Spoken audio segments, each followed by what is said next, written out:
Bienvenidos, esto es Radio Sefarad y estas son las noticias. Comenzamos con los titulares de hoy. Israel prepara un proyecto de ley para indemnizar a las víctimas del terrorismo. Miles de personas protestan contra la dictadura de Hamás en Gaza. 4 oficiales egipcios muertos en un tiroteo en el Sinaí. Israel anuncia un tren rápido que cruzará todo el país e incluso podría llegar a Arabia Saudita. Estas son los titulares de las noticias que comenta de vuelta aquí en Radio Sefarad Jorge Rosenblum. Hola, Jorge. Hola Raquel, aquí estamos otra vez. Pues comenzamos con la primera de nuestras noticias. En un paso significativo, el Pleno de la Knesset, el Congreso israelí, aprobó este domingo en primera lectura un proyecto de ley que promete indemnizar a las víctimas del terrorismo. El proyecto, que recibió un apoyo abrumador por parte de ambos bandos políticos, pretende ofrecer a las víctimas una vía para reclamar daños y perjuicios a quienes financien elementos terroristas. Además, las víctimas recibirán una indemnización mínima de 10 millones de shekels, unos 2,5 millones de euros.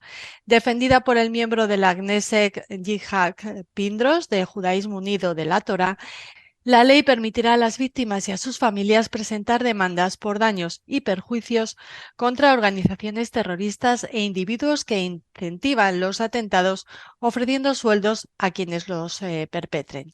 Al buscar indemnizaciones ejemplares, esta legislación envía un poderoso mensaje de que el terrorismo no quedará impune. Según el proyecto de ley, estas indemnizaciones no se deducirán del importe total pagado a las víctimas por el Estado por actos de terrorismo. Además, las víctimas del terrorismo tendrán la capacidad de demandar cualquier activo propiedad de los implicados en la financiación del terrorismo, incluyendo los fondos congelados en relación con el terrorismo y transferidos a la Autoridad Palestina desde el Gobierno de Israel a partir de 2018. Tras la primera lectura en el Pleno de la Knesset, la propuesta pasa ahora a lecturas posteriores, en las que pueden producirse nuevos debates antes de convertirse en ley. Sí, bueno, este es un paso que a mí personalmente me llama la atención que no se hubiera dado hasta ahora. Es decir, de que se compensara a las víctimas del terrorismo no solamente con la indemnización mínima que proporciona el gobierno, sino con una legislación potente para también, digamos, eh, penalizar de esta manera económicamente a los perpetradores. A mí lo que me llama la atención de lo que señala esta noticia es que la ley permitirá a las víctimas y a las familias presentar demandas no solamente a los terroristas, sino también a quienes incentivan los atentados ofreciendo sueldos a quienes los perpetren. Entiendo yo que en esta categoría entrarían también los funcionarios y dirigentes de la autoridad palestina, que son los que ofrecen sueldos a quienes los perpetren. Es decir, cuando los terroristas son detenidos y llevados a las cárceles israelíes o incluso en caso de ser eliminados en una refriega, pues las familias o el propio terrorista perciben un sueldo y un sueldo que no es simbólico, sino que es bastante mayor del que reciben los trabajadores árabes y palestinos en Israel y también dentro de la autoridad palestina, incluso bastante superior y siempre en comparación o medido según la cantidad de sangre, por llamarlo de alguna manera bastante eficaz, de sangre judía que se haya derramado. Con lo cual entiendo que no solamente se van a penalizar económicamente a las organizaciones terroristas, cosa que es bastante ineficaz porque las organizaciones terroristas no tienen en general un cuerpo legal, ¿no?, dentro del país, pero sí los individuos que incentivan los atentados. Y esto puede medirse tanto por aquellos que los apoyan a través de las redes sociales, quizás, pero aquí se está hablando de ofreciendo sueldos. Es decir, que yo sepa, los únicos que ofrecen sueldos a quienes perpetran estos atentados son la propia autoridad palestina, con lo cual entiendo de que esta ley va a ir en contra de los fondos asignados a la autoridad palestina, estableciendo como la responsable máxima de aquellos atentados en los cuales ellos colaboren con ofreciendo un sueldo a los terroristas detenidos. Así que veremos exactamente cuando se vaya aclarando los términos de esta ley. Ya saben que en Israel, pues como en otras muchas situaciones, organizaciones legislativas, en el Congreso de Israel, la Knesset, los proyectos de ley se presentan en 3 votaciones. Ha pasado la primera de ellas con un apoyo tanto del partido y de la coalición gobernante como de la oposición, lo cual augura un buen futuro para esta ley, pero seguramente hasta que sea finalmente aprobada, pues surgirán debates y surgirán también modificaciones en el texto. Continuamos al grito de queremos vivir. Miles de gazatíes tomaron las calles de la Franja de Gaza para protestar contra el gobierno de facto del grupo terrorista islámico Hamas. Los manifestantes denunciaron las difíciles condiciones de vida en el enclave costero, sometido por el grupo islamista y con escaso acceso a los servicios públicos y al desarrollo económico. Ondeando banderas palestinas, los manifestantes protestaron en el norte de la Franja de Gaza, en el campo de refugiados de Jabalía, también en la céntrica plaza Al-Sujaiyia de la ciudad de Gaza y en el campo de refugiados de Al-Bureiji, así como en el sur del enclave, en Rafah, en una demostración poco frecuente del hartazgo ciudadano por el gobierno local. Los manifestantes llegaron a quemar banderas de Hamás. Con altos índices de desempleo, un 80% de la población en Gaza depende de la ayuda humanitaria y la mayoría de las familias no pueden acceder a los servicios básicos. A esto se suma la extensa destrucción de infraestructura que dejan las frecuentes confrontaciones militares entre los grupos terroristas que controlan con mano dura el enclave costero y el ejército israelí. La escasez de energía ha afectado gravemente la disponibilidad de servicios esenciales, en particular los servicios de salud, agua y saneamiento, y ha socavado la frágil economía de Gaza, en particular los sectores manufacturero y agrícola. En 2023, los gazatíes han carecido de electricidad un promedio de 10 horas al día, según la Oficina de la ONU para la Coordinación de Asuntos Humanitarios. Sí, bueno, seguramente esta noticia no será expuesta en muchos medios de comunicación, por lo menos en España, porque el que los palestinos, los propios palestinos de Gaza, hagan una manifestación contra quienes los gobiernan de forma no democrática, porque están allí desde el año 2007 hasta ahora sin que nadie desde entonces los haya elegido para gobernar este enclave, pues como digo, es una manifestación contra esos gobernantes, porque están viendo que ya después de todos estos años, después de 16 años bajo el control de un grupo terrorista cuyos líderes no viven en la miseria que acosa a la mayoría de los habitantes de la Franja de Gaza, porque bien están exiliados en paraísos del mundo árabe como Qatar, bien porque dentro de la Franja de Gaza tienen una vida mucho más fácil debido a las condiciones en que ellos mismos y todos los simpatizantes de ese grupo terrorista viven habitualmente. Como digo, ya las protestas no son las oficiales de contra Israel, porque sabe que Israel está proporcionando no solamente medios, sino propuestas para ampliar el horario de la electricidad, pero que jamás no las acepta, jamás acepta el dinero de los cataríes que entran mensualmente a la Franja de Gaza en efectivo, pero eso no se refleja finalmente en un mayor bienestar para los habitantes, sino que en la mayoría de los casos va destinado a organizar ataques contra Israel mediante nuevos proyectiles, cohetes, morteros, etcétera, y también para la construcción de túneles de ataque a Israel o túneles que sirven para que los citados líderes de Hamas se refugien después del el lanzamiento, por ejemplo, de una tanda de misiles hacia territorio israelí, esperando la represalia. Y en esos túneles, pues ellos hallan refugio, un refugio que no haya en el resto de los gazatíes, como digo, especialmente aquellos que no son miembros de la formación Hamas, que no son afines y queridos por este grupo terrorista.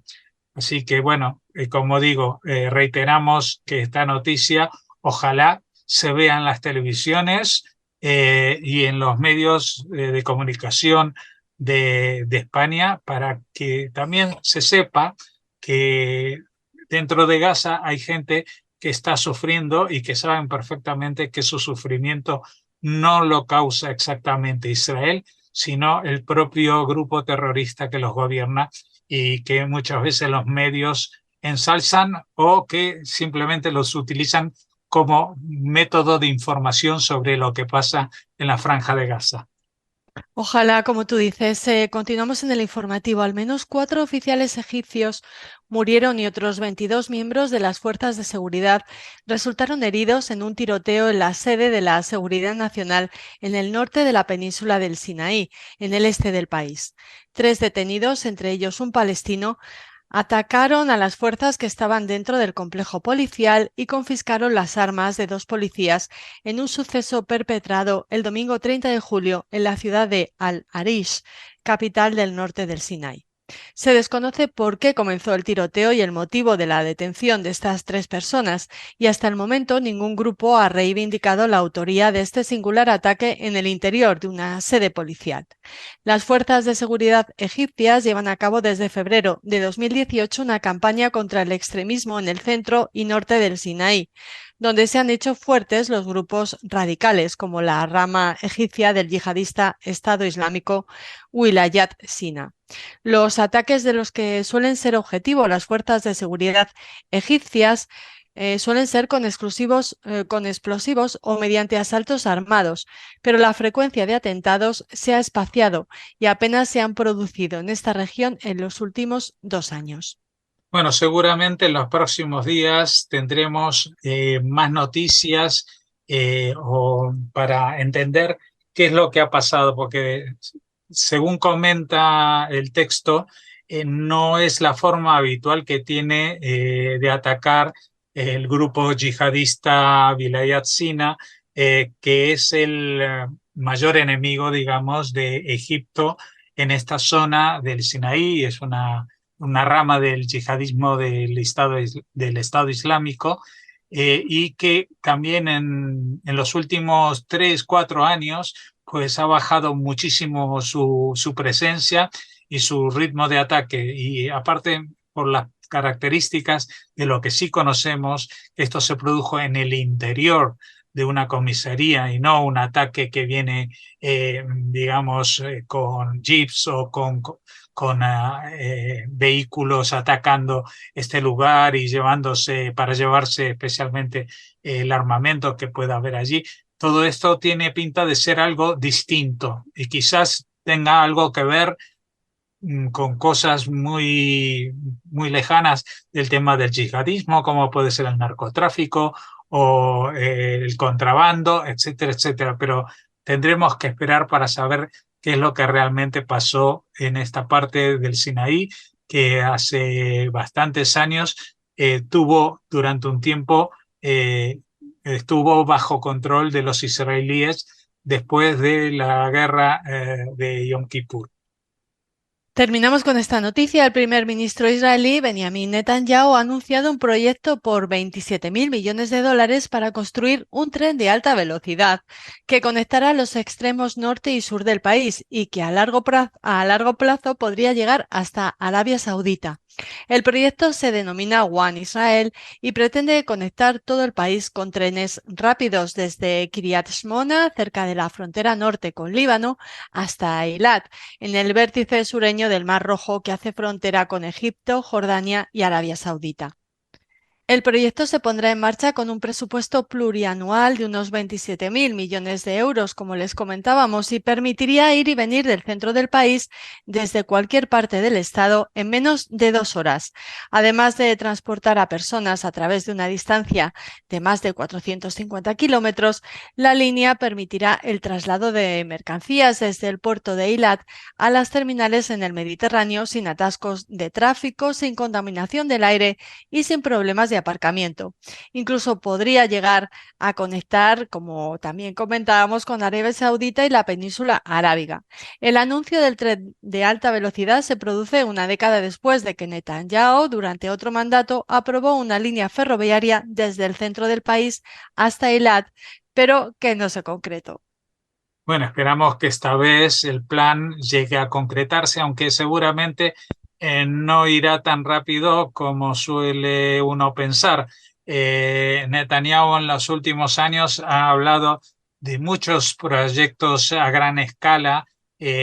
Ahora mismo se me ocurre el canal que eh, se supone que va a unir el Mar Rojo con el Mar Muerto y que permitiría generar electricidad por el desnivel que hay entre estos dos mares y proporcionar la luz necesaria para desalinizar el agua y hacerla potable, cosa que se donaría a Jordania, porque digamos este canal tendría que ir justamente paralelo a la frontera jordana en el sur.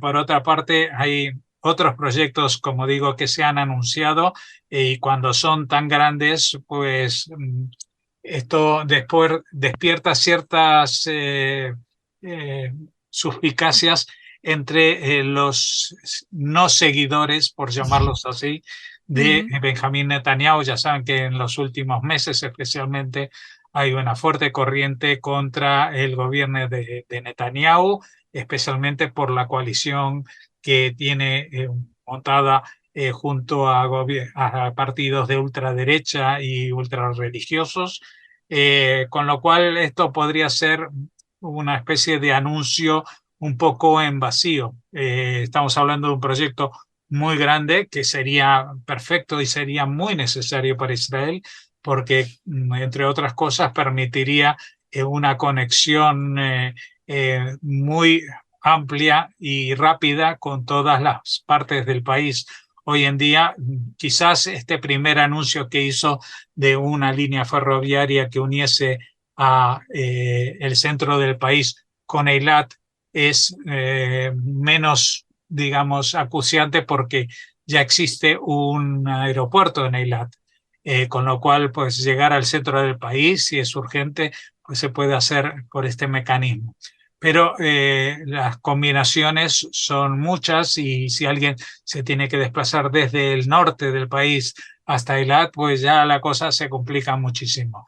Y digamos, el transporte aéreo es algo complicado, es complejo, hay que crear infraestructuras como aeropuertos que también son susceptibles digamos, ecosistemas sometidos a tensiones bélicas como el de Israel, de proteger.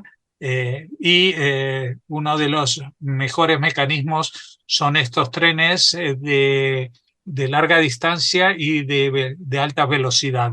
Israel es un país de dimensiones muy pequeñas en comparación, con lo cual, pues de cualquier punta del país con estos trenes se estaría en menos de 2 horas en el centro del mismo. Y trasladarse de una punta a la otra del país, digamos que supondría un viaje de 4 horas en tren y no más. Esperemos que este anuncio se haga realidad. Evidentemente no se va a hacer de un día para otro, es una cuestión de lógica y de ingeniería. No olvidemos que hay zonas de Israel que son muy planas, pero hay otras que evidentemente tienen una orografía que implica túneles, implica puentes, implica infraestructuras muy complejas y un sistema ferroviario que también necesita no solamente el transporte de los pasajeros, sino el transporte de la electricidad y de la luz para la activación de los trenes en sí mismos, ¿no?